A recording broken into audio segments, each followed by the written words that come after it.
अस्सलाम वालेकुम दोस्तों, मैं हूं ज़ुहैब हसन। आप देख रहे हैं मेरा YouTube channel exam talks and analysis. दोस्तों, आज हम टॉपिक कवर करने जा रहे हैं ईरान और यूएस के दरमियान जो क्लैशेस हैं या इनके दरमियान जो नेगोशिएशन हो रही हैं, जो न्यूक्लियर टॉक्स हो रही हैं, उसके ऊपर देखेंगे कि करंट सिचुएशन क्या है। इसके अलावा हम देखेंगे कि माजी में क्या ऐसी वजूहात रही हैं ताकि कौन सी ऐसी वजूहात रही हैं जिनकी वजह से इनके तल्लुकात आपस में ख़राब हुए हैं, और कौन सी ऐसी बेसिस हैं जिसकी वजह से ये तल्लुकात अच्छे नहीं हो पा रहे। मतलब ये कि इसको हम हिस्ट्री भी इसकी देखेंगे इस टॉपिक की। हम ये भी देखेंगे कि यानी कि करंट सिचुएशन क्या इस पे जारी है, ताकि एक मुकम्मल टॉपिक आपका कवर हो सके। दोस्तों, ये हमारे व्यूअर हैं फराज अहमद, उन्होंने रिक्वेस्ट की थी इस टॉपिक पे वीडियो बनाने की।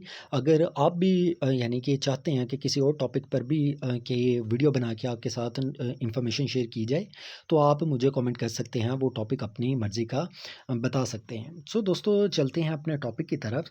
सबसे पहले तो ये चीज़ देख लें कि आपने देखा होगा कि अमेरिका और ईरान की आपस में नहीं बनती। दोस्तों, इसके पीछे वजह क्या है? क्यों ये एक-दूसरे को पसंद नहीं करते? दोस्तों, इसके पीछे बहुत सारी वजूहात हैं जो मेजर यानी कि अगर मैं हिस्ट्री में चेक करूँ कहाँ पे जाके ये शुरुआत हुई है। ये दोस्तों 1979 के अंदर ईरान के अंदर एक रेवोल्यूशन आता है। उससे पहले वहाँ पे जो रज़ा शाह पहलवी था उसकी हुकूमत थी, उसके अमेरिका के साथ अच्छे तल्लुकात थे। लेकिन जब 1979 के अंदर इस्लामिक रेवोल्यूशन आता है, तो ये शाह साहब को तो घर भेज दिया जाता है। मतलब कि वो जो बादशाह थे उसका तो तख्ता उलट दिया जाता है, और फिर वहाँ पे इस्लामिक गवर्नमेंट जो है वो बनती है।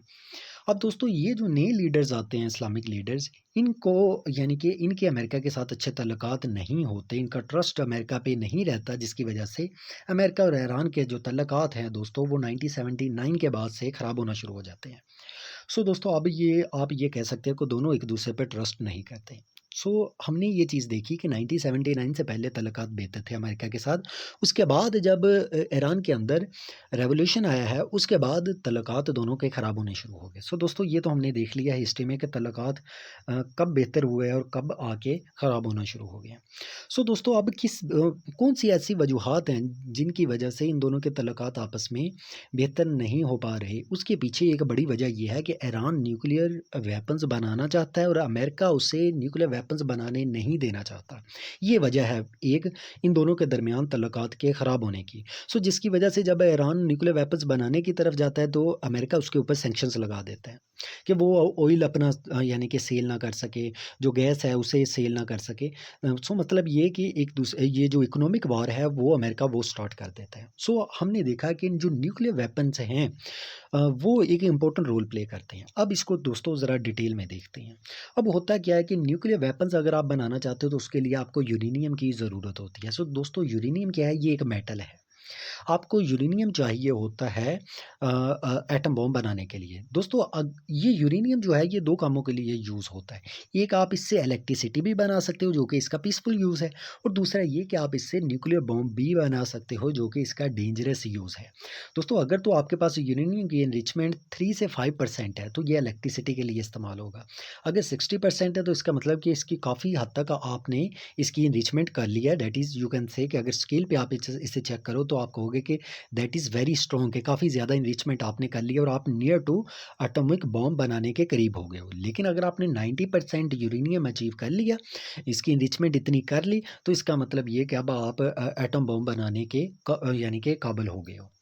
दोस्तों, ईरान के पास इस टाइम 60% है। आप देखेंगे वो नियर टू 90% है कि वो एटम बॉम्ब बनाने के बिल्कुल करीब पहुंचा हुआ है, जिसकी वजह से अमेरिका जो है वो कहता है कि मैंने इसे एटम बॉम्ब बनाने नहीं देना, क्योंकि अगर किसने एटम बॉम्ब बना लिया, फिर आपको पता है कि अमेरिका ये समझता है कि ये इसराइल को थ्रेट करेगा, अमेरिका का जो मफाद है मिडल ईस्ट के अंदर उसको भी इफेक्ट करेगा।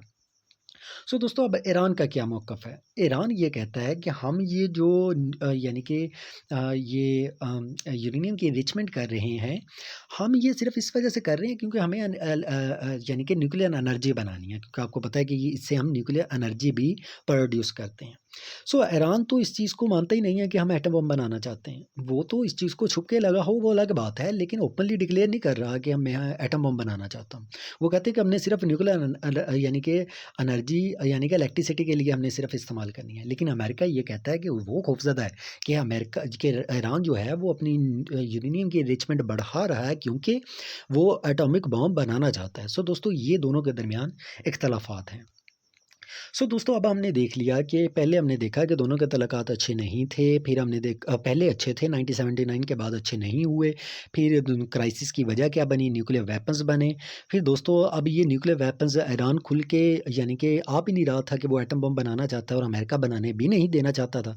सो दोनों ने मिल के बैठ के फैसला किया कि 2015 के अंदर इन्होंने कहा कि हम एक डील कर लेते हैं। सो 2015 के अंदर एक एग्रीमेंट साइन हुआ जिसका नाम था joint comprehensive plan of action. दोस्तों इस प्लान के तहत कुछ प्रोमिसेस ईरान ने किए और उसके नतीजे में अमेरिका ने कुछ यानी कि दोनों के दरमियान कुछ एग्रीमेंट्स तय पाए। क्या वो एग्रीमेंट्स तय पाए वो देख लेते हैं। ईरान ने ये वादा किया, ईरान ने कहा कि वो जो यूरेनियम की एनरिचमेंट है वो 3.67% तक ही रखेगा। मतलब ये कि 90% चाहिए एटॉमिक बम बनाने के लिए।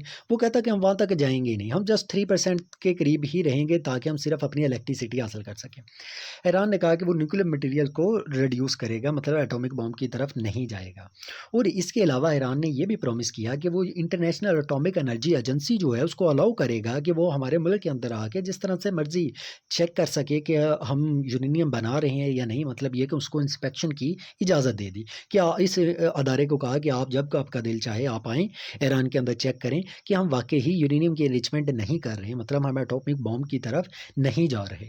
सो दोस्तों इस 2015 की डील के मुताबिक ईरान ने ये वादे किए। इसके नतीजे में अमेरिका ने क्या वादा किया फिर ईरान के साथ?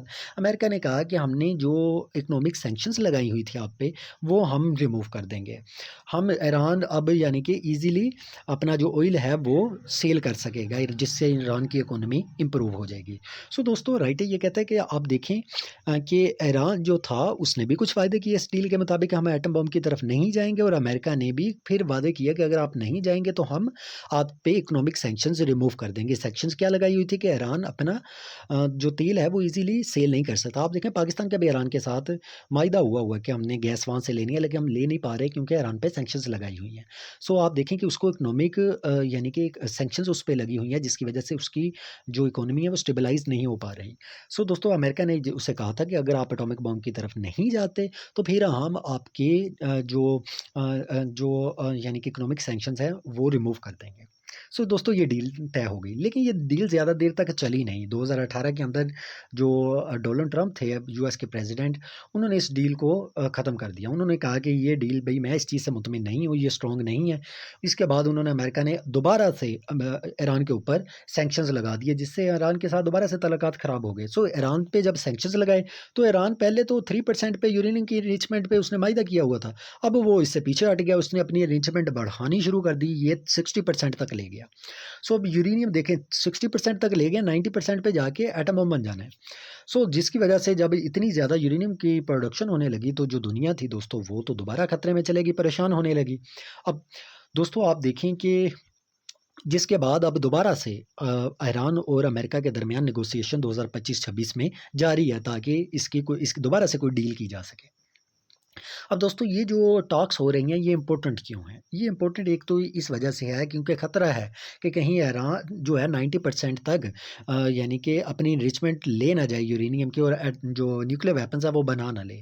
अमेरिका कहता है कि वो ईरान को अलाउ नहीं करेगा वो न्यूक्लियर वेपन्स बनाए। ईरान कहता है कि हम तो बनाना भी नहीं चाहते। सो आप देखें कि ईरान खुल के तो सामने भी नहीं आ रहा। सो जिसकी वजह से दोनों के दरमियान नेगोशिएशन जारी है, और ये नेगोशिएशन की एक इम्पोर्टेंस तो ये है कि एटम बम बनाने से रोकना है। दूसरी यानी कि इम्पोर्टेंस ये है कि अगर यानी कि आप देखें कि अगर ये नेगोशिएशन फेल हो जाती है तो फिर तो दोस्तों जंग लगेगी। आप देखें कि अमेरिका ने किस तरह से अपने warships, fighter jets, military forces बढ़ा दिए हैं और इस ईरान की तरफ सेंड भी की है, यानी कि भेजा भी है अपनी फोर्सेस को, वारशिप्स को, ताकि एक प्रेशर यानी कि बढ़ाया जा सके ईरान पे। और अगर ये टॉक्स फेल होती है तो यानी कि जंग जंग को यानी कि शुरू किया जा सके। इसके अलावा दोस्तों इकोनॉमिक प्रॉब्लम्स भी यानी कि इम्पोर्टेंस है इस नेगोशिएशन की, क्योंकि अगर आप देखें सैंक्शंस लगाई हुई हैं, ईरान ईज़िली अपना ऑयल सेल नहीं कर सकता, उसको सेल नहीं कर सकता, तो जिसकी वजह से ईरान में इन्फ्लेशन बहुत ज़्यादा, आप देखें वहाँ पे कितनी ज़्यादा इकोनॉमिक प्रॉब्लम्स हैं, लोग सड़कों पे निकल आए थे, एहतजाज हो रहे थे। सो ईरान चाहता है कि उसकी ये सैंक्शंस जो हैं वो रिमूव हों। अब दोस्तों ये नेगोशिएशन जारी है 2025 से। अब हुआ क्या, 2025 को अप्रैल 12 2025 में ये दोस्तों ओमान के अंदर ये नेगोशिएशन अमेरिका और यूएस के दरमियान शुरू हुई। बाद में आपको पता है कि इसराइल के साथ ईरान की जंग हुई, जिसमें अमेरिका ने भी आके जो न्यूक्लियर वेपन्स, जो न्यूक्लियर साइट्स थी ईरान के अंदर, उस पे अटैक किए। 12 दिन तकरीबन जंग इसराइल के साथ ईरान की चली, जिसकी वजह से ये जो टॉक्स चल रही थी अमेरिका और यूएस के दरमियान, ये बंद हो गई, जिसकी वजह से दोनों के दरमियान जो आप देखें जो इस रीजन के अंदर टेंशन थी वो बढ़ गई। सो दोस्तों हमने देखा कि ये नेगोशिएशन 2025 से स्टार्ट है, ये शुरू हो गई थी लेकिन रुक गई क्योंकि इसराइल और ईरान की जंग लग गई थी। अब दोबारा से फिर फेब के अंदर दोस्तों ये टॉक्स शुरू हुई है, आप देखें जिनेवा के अंदर। सो स्विट्ज़रलैंड में ये टॉक्स दोस्तों शुरू हुई है। ओमान जो है दोस्तों वो एज ए मीडिएटर इसमें काम कर रहा है। अब दोस्तों ईरान की तरफ से कौन इन नेगोशिएशन को लीड कर रहा है, उनके जो फॉरेन मिनिस्टर है अब्बास साहब, वो कर रहे हैं। वो कहते हैं कि डील पॉसिबल है, अगर दोनों साइड सीरियस हैं यानी कि कोई सोल्यूशन निकालना चाहते हैं तो डील हो सकती है। अब दोस्तों वो दोनों दोनों चाहते क्या हैं, अब ये चीज़ देख लें नेगोशिएशन हो किस बात पे रही है। एक तो यूरेनियम रिचमेंट पे हो रही है, अमेरिका ये चाहता है कि यूरेनियम की रिचमेंट ऑलमोस्ट ख़त्म की जाए या इसको बहुत लिमिटेड किया जाए। ईरान ये चाहता है कि आप इसको लिमिटेड कर दें क्योंकि हम इससे इलेक्ट्रिसिटी प्रोड्यूस करना चाहते हैं, हम न्यूक्लियर वेपन्स नहीं बनाएंगे। सो एक तो इस चीज़ पे नेगोशिएशन हो रही है। दूसरी सैंक्शंस पे हो रही है, ईरान कहता है कि सैंक्शन जो है उसे पहले रिमूव किया जाए, अमेरिका कहता है कि नहीं, पहले आप न्यूक्लियर प्रोग्राम्स को यानी कि उसको ख़त्म करो, फिर हम सैंक्शंस को रिमूव करेंगे। एक तो सैंक्शंस पर ये नेगोशिएशन जारी है। तीसरा मिसाइल्स पे है, आप देखें कितने ज़्यादा ईरान ने बैलिस्टिक मिसाइल्स बना लिए होंगे। आप देखें जिस तरह इसराइल पे जब जब यानी कि वार हुई तो इसराइल पे किस तरह ईरान ने अटैक किया। सो जिस पे अमेरिका अब चाहता है कि मिसाइल प्रोग्राम भी ईरान रोके, सो इसको भी इस डील का हिस्सा बनाया जाए। लेकिन ईरान कहता है कि नहीं, आप सिर्फ न्यूक्लियर वेपन्स तक रहें, बाकी ये मिसाइल तो हमने अपने डिफेंस के लिए बनाए हैं, इसको इस प्रोग्राम में, इस डील में शामिल ना करें। सो एक इस चीज़ पे नेगोशिएशन हो रही है। सो दोस्तों ये अब जो नेगोशिएशन है दुनिया के लिए भी बहुत ज़्यादा इंपॉर्टेंट है। आप देखें कि दुनिया के लिए भी ऑयल प्रॉब्लम्स बन सकती हैं।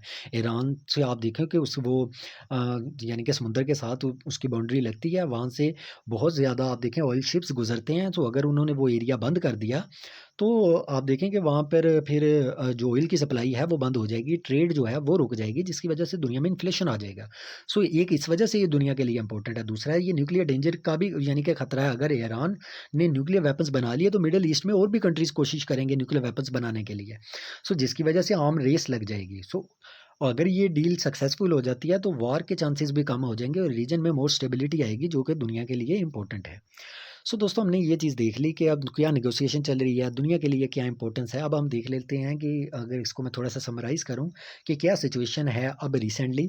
टॉक्स जो हैं वो जिनेवा के अंदर जारी हैं। ईरान चाहता है, ईरान ने एक यानी कि ड्राफ्ट प्रपोज़ल भी किया है कि उसके मुताबिक क्या होना चाहिए, किस तरह की डील होनी चाहिए। अमेरिका चाहता है कि आप ये जो न्यूक्लियर वेपन्स है इसको बिल्कुल लिमिटेड यानी कि ख़त्म करो। इसके अलावा ईरान चाहता है कि सैंक्शंस उसे रिलीफ़ दिया जाए। अभी तक कोई फाइनल एग्रीमेंट नहीं हो सका है और इसके अलावा अमेरिका ने मिलिट्री प्रेशर भी रखा हुआ है। आप देखें कि अपने जो अपने जो मिलिट्री वेपन्स हैं वो भी यानी कि ईरान की तरफ सेंड किए हुए हैं ताकि एक प्रेशर रखा जाए ईरान के ऊपर और ताकि एक अच्छी डील हो सके। सो दोस्तों ये हमारा आज का टॉपिक था। इसके अलावा अगर कोई भी बच्चा कोई करंट अफ़ेयर, पाकिस्तान अफ़ेयर या किसी टॉपिक पे कोई चाहता है कि उसको किसी टॉपिक के ऊपर इन्फॉर्मेशन शेयर की जाए, तो वो बता सकता है, उस पे इंशाल्लाह वीडियो बना के अपलोड की जाएगी। तो अगर आपका कोई क्वेश्चन हो तो आप कमेंट कर सकते हैं। इसके अलावा अगर कोई बच्चा पीपीएससी, एफपीएससी, सीएसएस, पीएमएस की तैयारी करना चाहता है तो वो मुझे कमेंट कर सकता है। Thank you so much. अल्लाह हाफ़िज़, अपना ख्याल रखिएगा।